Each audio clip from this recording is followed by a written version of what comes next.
Well, we're back again, and we're doing our third day of setup on our 8.5 by 14 inch legal sized idea board here, and I think I've got most of what I wanted drawn out done here.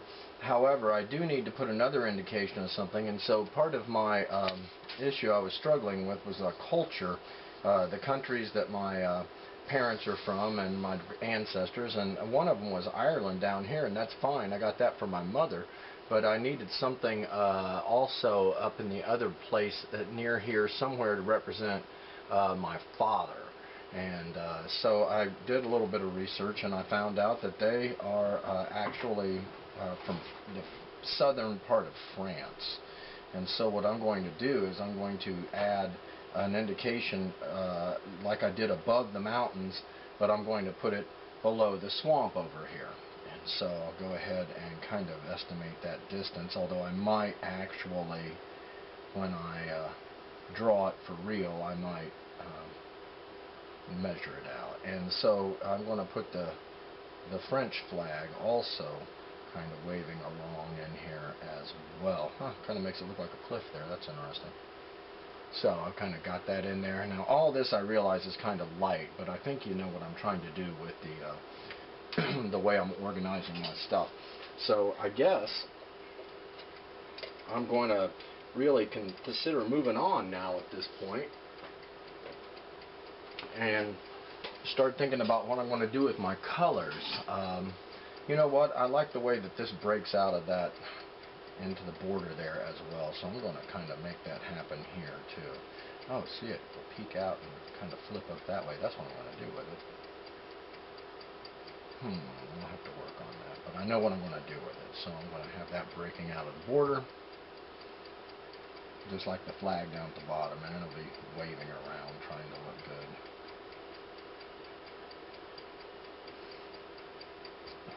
So that I might have to readjust my stripes a bit here so they're all evenly spaced.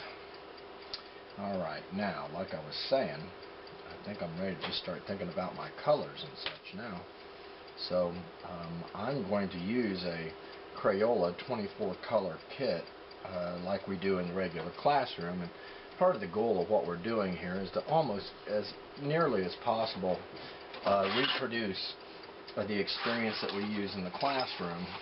So it's here. So there's a lot of, in the classroom, we spend a lot of time working off of the projection screen, just like you're seeing right now, and so you'd see my hands operating under the projection, the camera, just like you are seeing right now.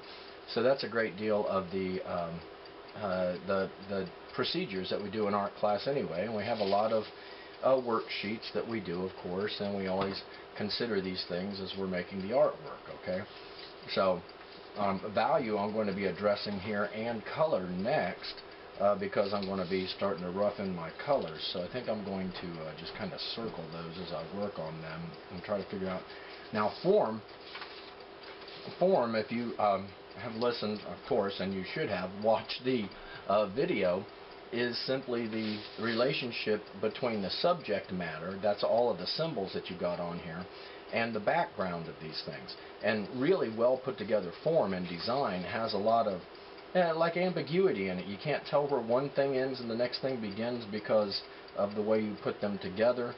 And also you can't really separate the background from the foreground a lot of times in design work, okay? So that's really how I'm working all the form here. It's like the background behind these letters, the background, and I can see through right here in the shield, this circle with this state of Ohio floating in it.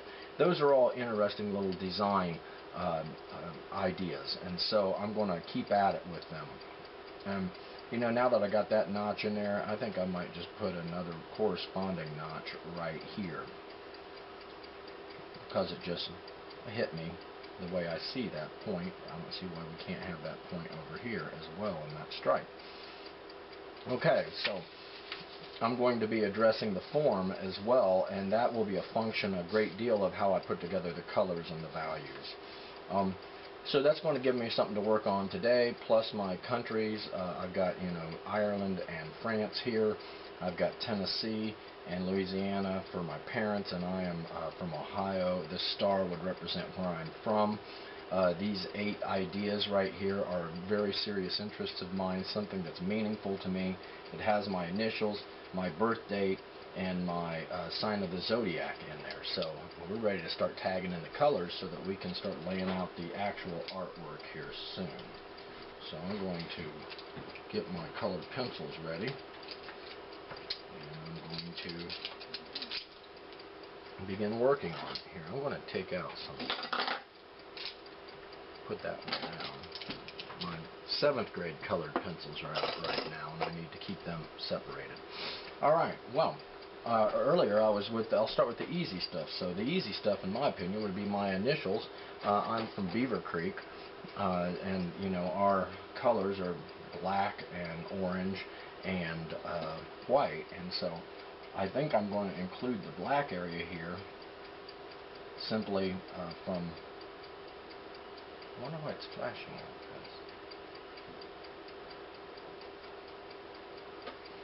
So you don't have to color this in. It's not your, you got to color it in, but not like it's a finished work of art. You're really just trying to get an idea of what your colors want to look like.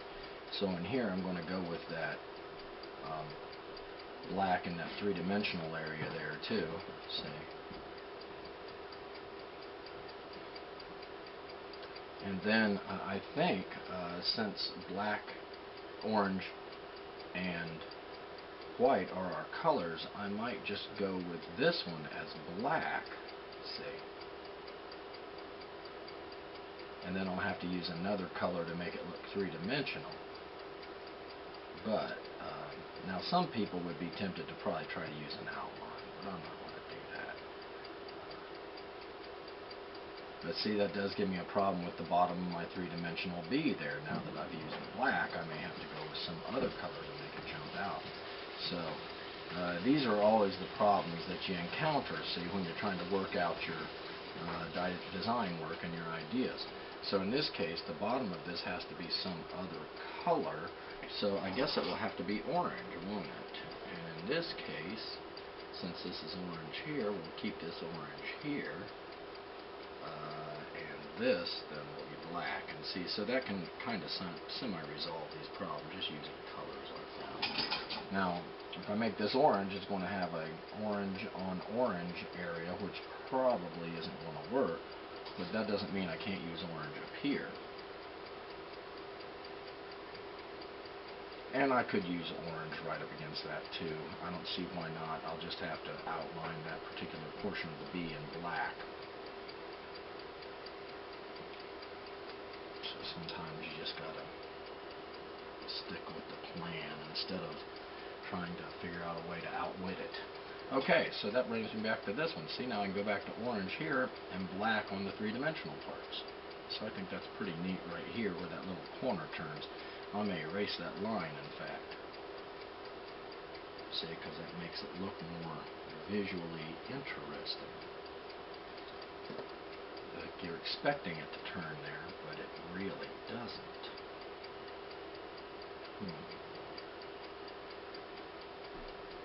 It's not represented. Huh, I am going to keep that. I like that idea. Okay, so meanwhile, see, I'm not really, you know how I'm big on opacity, but that's only for the finished product. We're just trying to get some planning work done right now.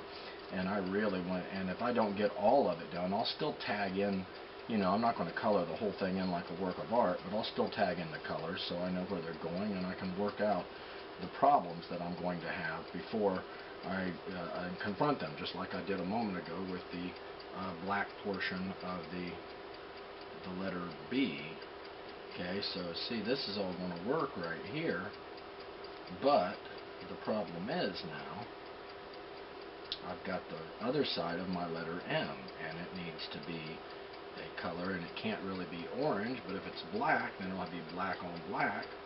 So I guess what I'm going to have to do is figure out some other color to go in there, or ask the question, would anybody even notice?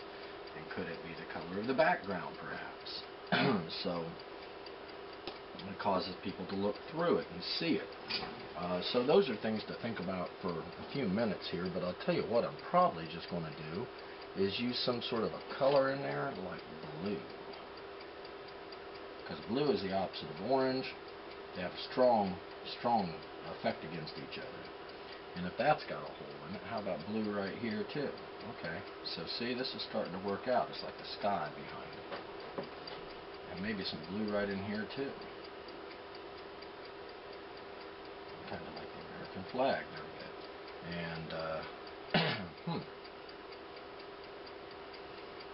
well, we'll have to think about that. Now, I know that this swamp water up here is probably going to be green of some sort, so I think I'm going to go with some sort of swampy green color. It looks like jade green is what we would use in the Crayola kit, and I think that will be more than adequate to get my swamp water in there.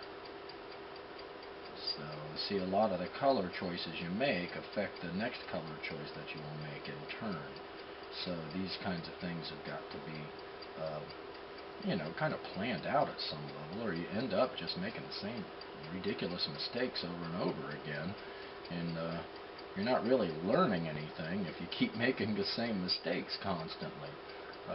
So, you know, color choices are part of the planning as well, although this is not, as you can tell, being colored in opaquely for any reason whatsoever. It simply is being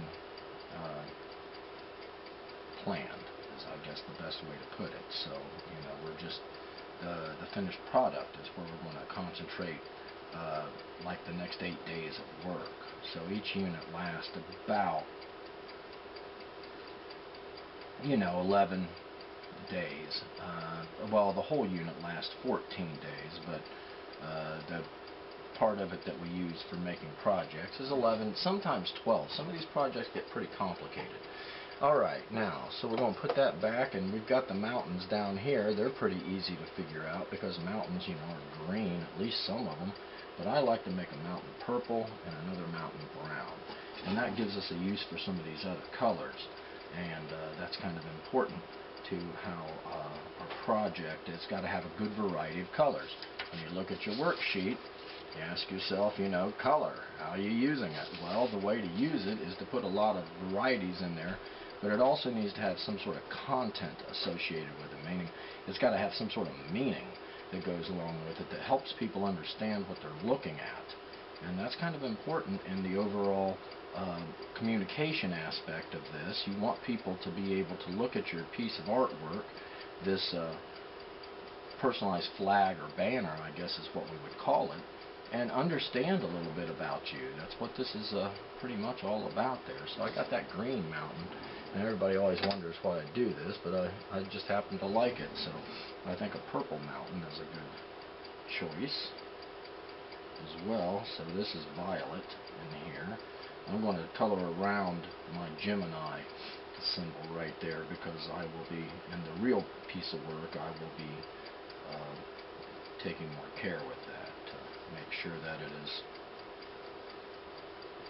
well laid out and attractive, not just something I write in and scribble in. So, but I gotta say, this is different than the way that I normally would plan my own piece of work here, and so I'm kind of satisfied with this at some level. And we're going to use some of the light brown out of the Crayola kit too. It's more of a sienna brown, kind of a burnt or raw sienna of some sort here. But that's a nice color too, because you know, you got brown mountains, you got green mountains. In fact, see, I've already solved that problem. I wonder if I can erase that now, because I solved that problem. What color is it going to be down there? And so that's what that question mark was about. So anyway, I'm going to get this worked on here real quick.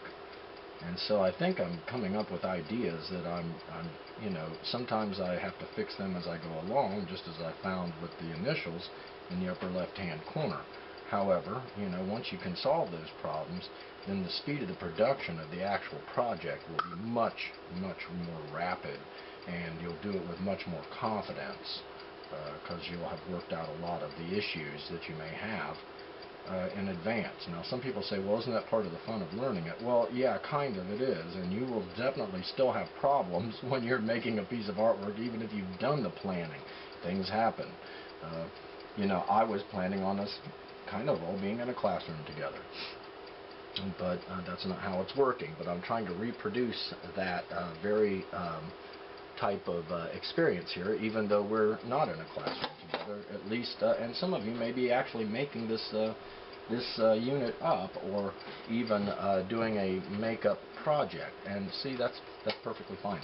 All right, let's see what we got going here. We're going to use Ohio. Since Ohio's colors, or the Buckeye State, you know, is traditionally red, I guess we'll just go with red here. But this is actually mahogany, so I'm going to have to live with mahogany. And that's okay too, because mahogany is a kind of a very attractive reddish brown color. In fact, if there's no other red around it, it looks pretty much red. Alright, so I'm working on the bigger portions of this as rapidly as I can, just planning out my work, or doing the preparatory color selections. And then, you know, we're going to lay out some paper, hopefully, and get our project going in the next session. So we're simply going to transfer our ideas, and some of them, you know, may not make the final cut, or you may make change your mind on one of these 8 ideas that you have represented somehow in here. So I just this is the way I just thought them out myself as an idea for planning. And you can either follow my setup if you so desire, or I'm totally open-minded to the idea of you having your own setup. Probably a good idea, if you're in advanced art, to at some point, I'm going to say before the end of the week, that we're going to need to do work habits grades, and so it will be probably important for you to take a photograph of what you've done, and when we do the daily working grades, then you'll submit a photograph with your daily working grade to me, and I'll check it out. Alright, now we've got some other stuff to work on here, and we know for a fact, I know for a fact, that the French flag is red, white, and blue. Royal blue, that is. Now, I'm not really sure exactly what order it's in. I believe it's like this, but I will look that up just to make sure that I've got the right color for it, and white in the middle, which I will color white eventually. But here we're going to use this blue, tag that in there. And I believe that the flag of Ireland, I'm pretty sure, is orange, white, and green. This nice dark green. And the orange is really a pretty dark orange, and I will have to check that out too. So I'm going to leave question marks for myself to check these things, so that I know that I get them right on the finished product. Okay, and then I know that the other one over here, I'm pretty sure is green. Over the years, we've used a lot of people who have done this project. They embrace their Irish background, and so we've looked these up a lot, and also France, so I'm pretty sure that's it. But it could be another country, so you want to make sure you got that right, because I believe Russia also has a flag similar to that. Alright, see, progress is being made quite quickly here. These characters right here, traditionally the symbol of womanhood or femininity is the color is pink, just like if you have a gender reveal party for a child that a couple is expecting. So pink usually stands, at least in our culture, for girls, or feminism, or the feminine qualities, whereas blue is almost always thought of as the color for boys. And that's strictly in our culture. In other cultures, it may be different. In fact, I'm sure it is. So, here, we'll color this one in. So some of our decisions are quite simple to make when it comes to the colors. However, if you've already colored that water blue, and you're trying to use blue as the indication of maleness or fatherhood, who your father is, well, then you would have to fix one of the other of those two things. over here I got this log too that I'm going to use this dark brown on, and that turtle coming up out of the water there, I'm going to have to come to a conclusion about that, but I'm going to leave it for now. Those are kind of details that sometimes you just have to let it go a bit. Now, what I don't have to let go is all these kind of ripple. Well, I'm going to go with the bigger stuff first. You go with the larger areas, you can fill things in more quickly. So, you know, I don't know what else I'd put in here, but it's, to me, I believe that the stuff that's inside of this circle here, that background should be one uniform color. And I think that color, see the background in here and here and here, that's also this kind of unusual blue. So anything that's contained inside things, I think I'm going to use this cerulean blue, or sky blue, as it's called in the Crayola color pencil kits. So this is it does look good against these other colors, and it looks like it's kind of floating in space that way, like it's the sky behind it. I guess that's why they call it sky blue. Cerulean blue also, I believe, is a Greek term for the sky.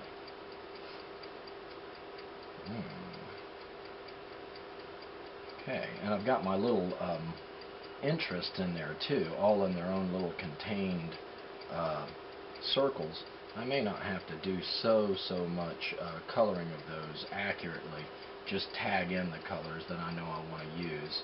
Sometimes you can imagine what the colors will be in a certain area if you just use a little swatch of the color to you know, remind you in your color memory there what it is you're attempting to do. But this is coming together faster than I had anticipated, so that's good. Now that we've been working on these things for a while, you know, a few days, you start getting into the groove, you get muscle memory, you also remember what you've done with the project. Usually, like the previous day, it doesn't take you as long to get started once you get your ideas together. And that is the whole purpose of planning, is to get your mind ready for the project, so that you're not trying to plan the project at the same time you're trying to make it. And college level classes and high school level classes for that matter, and in this case middle school level classes, they really emphasize the planning of the project. In classes I have taken, classes I still take, my painting teacher makes us keep a sketchbook of all of our ideas and how we work through all of the problems that we encounter. And you know what? That really makes me have to be honest about what I've been doing. Alright, that's looking pretty good, I gotta say. So we're just going to keep at it here. And I hope this is all coming together for you all as well as me. Alright, so that blue in the background. So what am I going to do with these areas in here and over in here as well? So I think I'm going to have to use maybe some, you know, yellow is kind of a nice color to put maybe in this area below the halfway line and over here as well, but I'm going to use the golden yellow because I think that's a much richer color. And so that's going to, here's how I'm going to do this. It's going to go in behind here. This is going to float in front of this yellow. So that's how I'm going to handle this. And see, yellow is the opposite of violet too, so that's an interesting color choice. They really pop out against each other that way. Okay. And this golden yellow is really rich. It's like a kind of the color of an egg yolk. Alright, so see, what I'm going to do is continue with this until I get it up to this halfway mark right there, and then I'm going to put some other color up above it.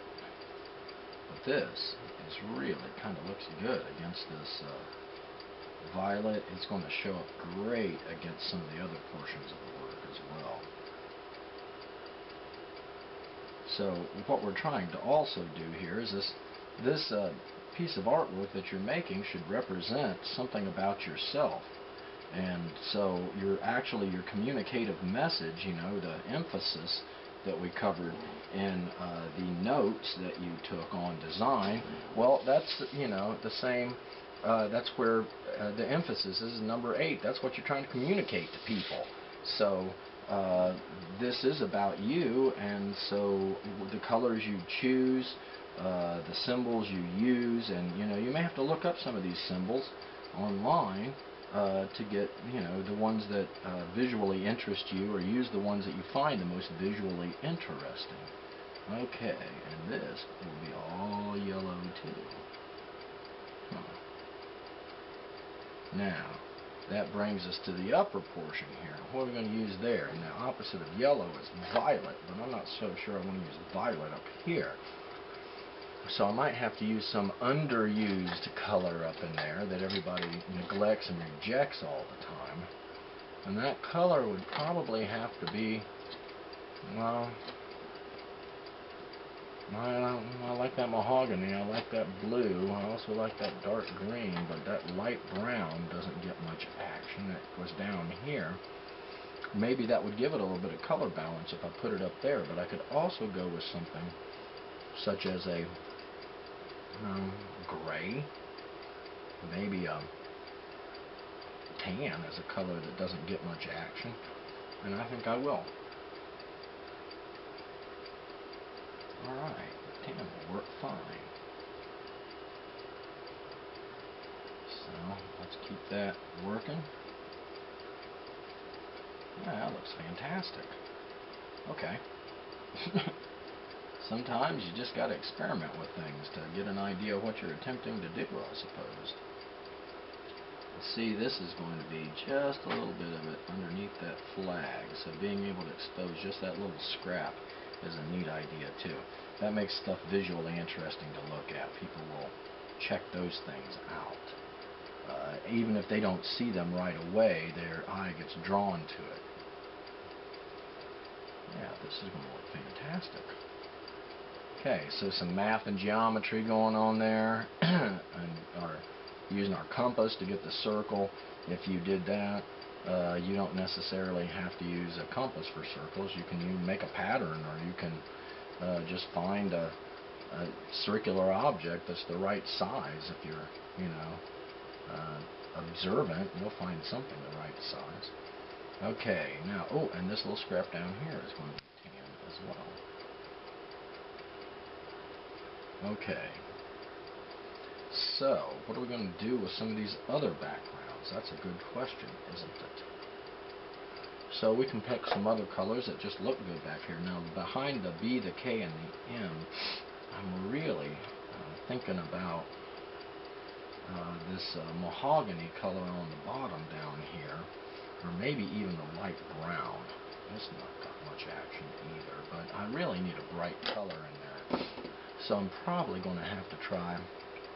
I do like, you know, vacation and the beach and stuff is very important to me, and these waves down here, so I'm going to put in some aqua representing maybe the water at the beach. Orange is good because that almost, even though it's my initials and where I'm from, that's almost like the sun, and then the blue is like the sky, and then I think I might use something to remind me of sand down here in the lower portion of this. So, you know, colors are not just the way they look, they also have emotional content or psychological content to them. So people see certain combinations of colors, especially like in team uniforms, for instance, and it makes them think of places. So if you were to think of something like, you know, aqua green, which is the color of water, and orange, which is the color of the sun, yeah, you might think of something like the Miami Dolphins. So their colors are used to represent, you know, the psychological aspect of being at a place maybe in Florida. Now that looks fantastic. The question is, do I use this entire background as one color, or do I put a color? I'm going to use the whole background as its own color. And that color is going to have to be, I'll tell you what's going to have to happen here is this is going to have to be aqua in there. And this upper half is going to be aqua down here. And then that, I'm going to use that, I think that's cerulean blue again. That's sky blue again to be the background of all this. And then that pretty much is a wrap on the, we'll see where we're at. Let me get this all tagged in here.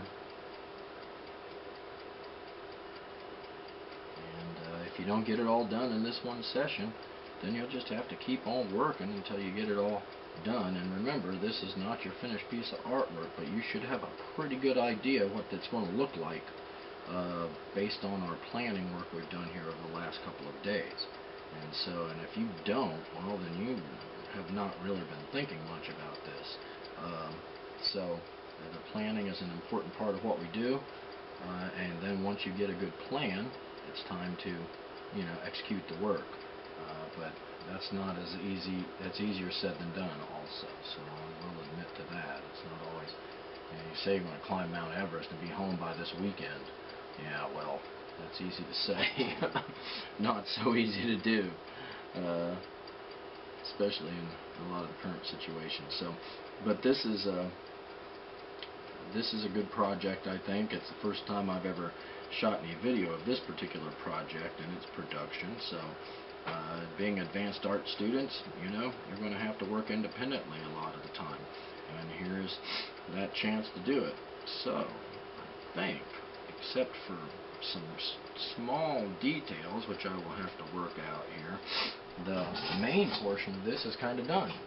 So I may use different colors in here. There are colors for the Gemini symbols and the month that I was born. I'll have to look those up. Now, one of the last things I want to do here is pick out a color for this ring. And I think that is going to have to be maybe something that's off the beaten path here a little bit. And I'm going to say, you know what? I'm going to stick with, what am I going to use? I guess I'll use gray. It gets very underutilized in a lot of these projects, and it will show up really nicely against all these other colors I've got going here. So I'll put gray to work. It's always a good choice. And it gets underutilized. Although in the physical classroom, gray gets used a great deal. We use it in the 8th grade, regular 8th grade art class for the street and the sidewalks on our 2-point perspective cities. The 7th graders use it a great deal in their typical 7th grade project. So it's yeah, you can. It gets used up. So there's a bunch of short little pieces of gray colored pencils in a bucket up at my desk. Sometimes we have to sharpen them all the way down to the very, very end. The same goes for the black colored pencils. So I try to restrict the use of the black colored pencils for detail work for 7th and 8th graders. Because the 6th graders need them for their design project. They only get to use red, yellow, blue, black, and white, if you recall, being in my 6th grade art class. And plus they draw these cars in the drawing unit, and they will need those black colored pencils to color in the rubber portion of the tires. And so I resist letting the 7th and 8th graders use it, except for things such as outlining and bolding up certain images. You can use it sparingly, I guess, but you'll notice I really haven't done any work yet in black, and I'm going to include some in here because I like the effect it has. The reason I restrict it in the classes is simply because the project's all based on a Crayola colored pencil kit that's got 24 colored pencils in it. Alright, now that's starting to look pretty good there. For just a thinking idea page. Let's see. Now I am going to go to some of the black colored pencil here, and I'm going to run it through this portion of my representation of the swamps of Louisiana there. And see, that kind of draws your eye from my initials, see, over into all of these various areas. And so that also is kind of that weaving idea where it passes behind things and then shows back up again somewhere else. That helps the sense of movement of this. And so that's one of the things that's on our worksheet here, right? So how do you get the movement? Okay, so the movement for me is these little pointy arrow things that are just remnants now of the original idea with the chevrons I started with. And then this kind of moves my eyes around inside the picture from one area to the next. And so the circle in the middle with all of the various interests in it, that has a really kind of a very powerful radial movement effect. And all this with the waves down here. So it's got a sense of movement. I'm pretty happy with that. The emphasis we'll find out about, you know, if it communicates the way I want it to. But I've taken care of my, let's see on here, I've got my colors and values, so that's pretty well set up. I've also got the balance and the unity starting to work for me too, and the emphasis. So these kind of all go together there. It looks like it came out the way it was planned to be, and that dinger means that we've been at this for over 35 minutes, probably about 36, maybe 37, so that's a good session. I'm going to continue to work on mine outside of class here and have some better ideas ready for when we lay out the project in the next session. And we're going to go to a 12-inch by 18-inch piece of paper. So you'll need to be finding a 12 by 18-inch piece of paper. If you're not at least this far, you need to get that continue and get it done. And even if you are this far, it wouldn't hurt you to keep working. So let's stay at it. So see you next time.